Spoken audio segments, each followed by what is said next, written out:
शिव महापुराण क्या है? वेद व्यास जी लिख रहे हैं शिव महापुराण के अंतर्गत शिव पुराण हमारा एक तीर्थ है।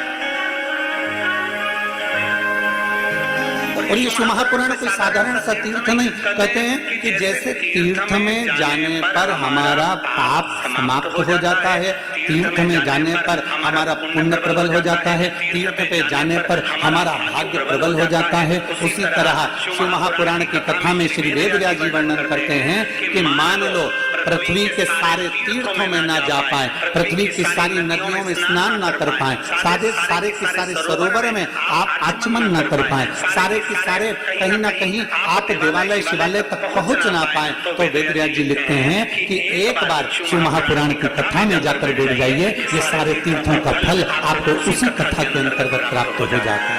उसी कथा के अंतर्गत संपूर्ण पाप हमारे क्षीण हो जाते हैं। तीर्थ में जाने पर मिलता क्या? कहते हैं शिव महापुराण की कथा वर्णन करती है, श्रीमद् भागवत कहती है, गर्ग संहिता कहती है, स्कंद पुराण कहती है, हम जितने कदम चलकर तीर्थ की ओर जाते हैं उतना उतना अश्वमेध यज्ञ का फल हमारे भीतर आ जाता है, उतना उतना अश्वमेध यज्ञ का पुण्य हमारे अंतर्गत आ जाता है। उसी तरह जितने कदम चलकर हम शिव महापुराण के पंडाल तक पहुंचते हैं, जितने कदम चलकर हम शिवालय तक पहुंचते हैं, जितने कदम चलकर हम भगवान शंकर की शरणागति तक पहुंचते हैं, उतना उतना पुण्य हमारे पास में प्रबल होता चले जाता है, प्रबल पुण्य हमारे पास में आता चले जाता है और हमारा पाप क्षीण होता चले जाता है। कहीं ना कहीं किसी न किसी रूप में शिव तत्व हमको मिलता है और शिव की प्राप्ति होती है। अमरनाथ जी की गुफा और माता पार्वती का 5वें नंबर का प्रश्न।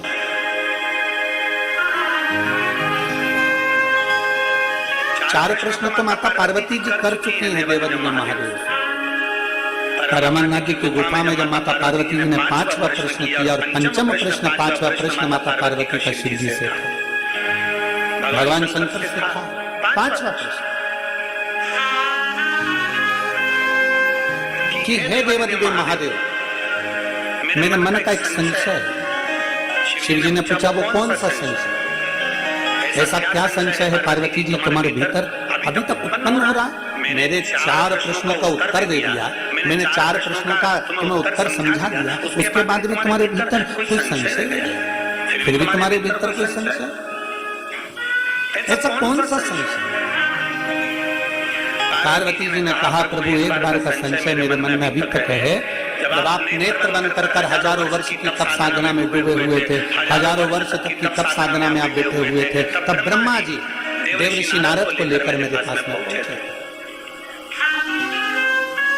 और श्रीमन नारायण श्रीमन नारायण श्रीमन नारायण श्रीमन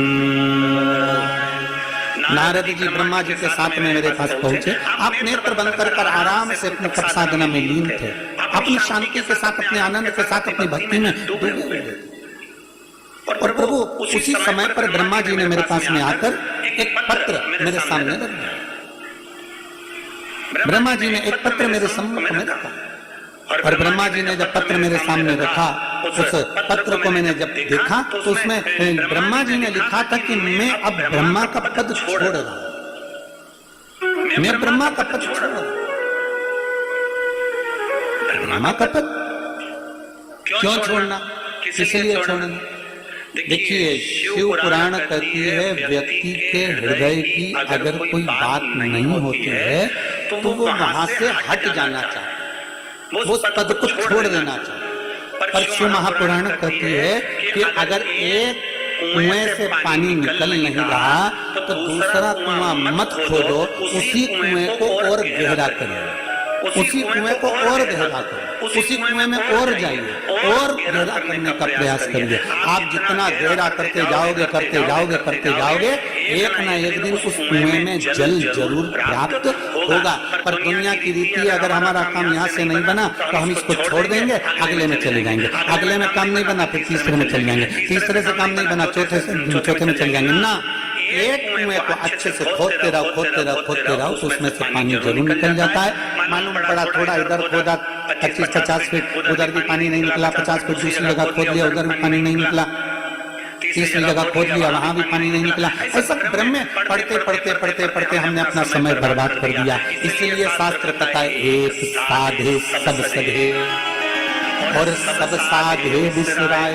इसलिए शास्त्र कहती है एक तो साध लो। शंकर की आराधना में लगे हो तो इतनी शिव की आराधना कर लेना, इतनी शिव की आराधना कर लेना जैसे कड़प ने करी थी। कड़प कभी शंकर के मंदिर नहीं गया था, कड़प कभी शिव को नहीं जानता था। उसने तो केवल एक पंडित जी को भगवान शिव की पूजन करते हुए जंगल में देख लिया था और उसके पास में जल चढ़ाने के लिए लोटा नहीं था, उसने मुंह में तालाब का पानी भर लिया था। उसके पास भोग लगाने के लिए प्रसाद नहीं था, एक जीव को मारकर उसका मांस उठाकर लेकर गया था। उसके पास में चढ़ाने के लिए कोई पत्ती, कोई फूल, कोई बेलपत्र नहीं थी, उसने वृक्ष की पत्तियों को तोड़कर भगवान शंकर के पास लेकर गया था। केवल उसकी विश्वास, उसकी श्रद्धा, उसकी भक्ति इतनी प्रबल थी कि एक दिन उस कड़प के सामने देवाधिदेव महादेव को आकर दर्शन देना ही पड़ा। भगवान शिव उसके सम्मुख में पहुंचे। समझना पड़ेगा हमको, कभी इधर कभी उधर, कभी उधर कभी उधर, ना ना ना, एक जगह पर अपने चित्त को, एक जगह पर अपने मन को नहीं हुआ कार्य, अपने मन को, चित्त को स्थिर करना है, भगवान शंकर को राजी करना है।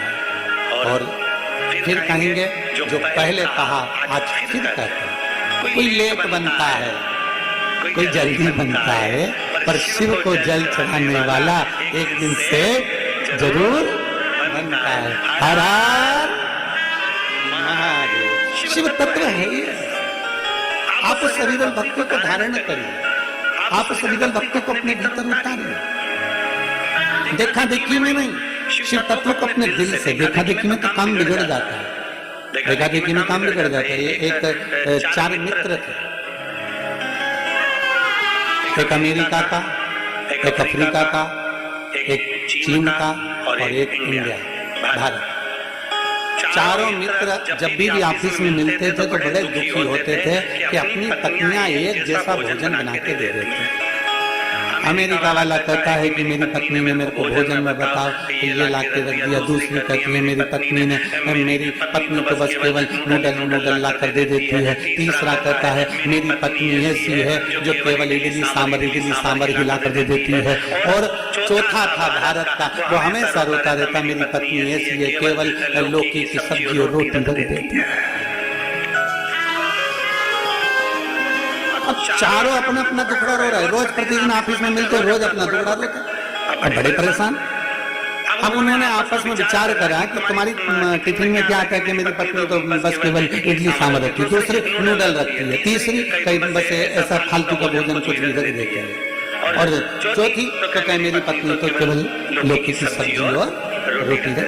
अब चारों ने विचार करा, अपन तो बहुत परेशान हो गए, अगर कल अपनी पत्नी ने अगर ऐसा भोजन रखा तो अपन तो बिल्डिंग पर से कूद जाएंगे, कुछ भी हो जाएगा। चारों ने विचार कर लिया, भारत वाले ने भी, अमेरिका वाले ने भी, चीन वाले ने भी, अफ्रीका वाले ने।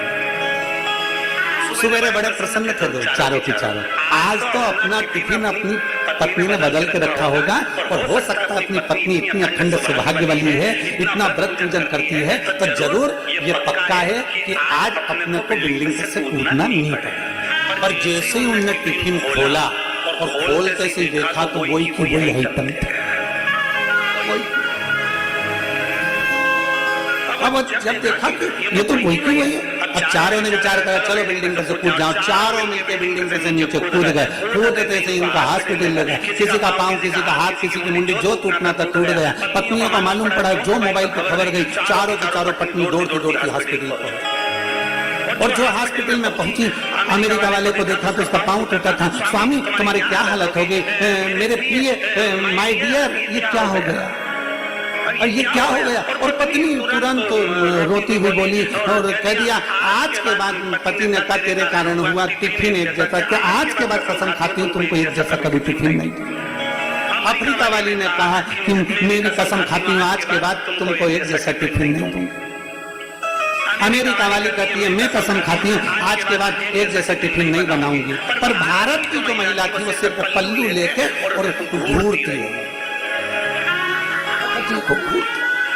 सिर पे लिया उसने पल्लू और घूरती गई घूरती गई घूरती गई, बहुत देर तक घूरती गई। तो जितनी अमेरिका वाली, अफ्रीका वाली और चाइना वाली, वो तीनों की तीनों आई और तीनों ने आकर उससे पूछा, क्या देख रही है तू? ना तो रो रही है, ना कसम खा रही है, ना तू संकल्प ले रही है, ना तू सौगंध खा रही है, फिर तू आखिर इस सिर पे पल्लू लेके एक जैसी टकटकी लगाकर क्या देख रही है? तो उसने कहा, मैं केवल इसलिए इनको टकटकी लगाकर देख रही हूं कि इनका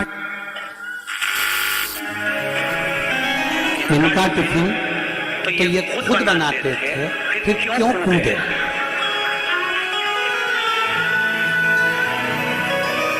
इनका टिफिन तो ये खुद बनाते थे, फिर आखिर ऊपर से कूदे क्यों? तो पत्नी ने पति से पूछा कि तुम क्यों कूदे? तुम्हारा टिफिन तो तुम बनाते थे। पति बोला, ये कूदे तुम नहीं कूदे। देखा देखी में काम। शिव पुराण कहती है, भगवान शंकर की कथा कहती है, शिव तत्व कहता है। देखा देखी नहीं। भगवत भजन में कोई कह दे कि नहीं तुम्हें इस पद से हट जाना है, तुम्हें ऐसा कर लेना है, तुम उधर चले जाओ, ना ना ना ना ना, अपनी चित्त अपनी वृत्ति एक कुएं को खोदे जाओ खोदे जाओ खोदे जाओ, उसमें पानी जरूर निकलेगा। देखा देखी नहीं करना, देखा देखी में काम नहीं चलेगा। आज एक माता जी ने एक मैसेज करा है मोबाइल में,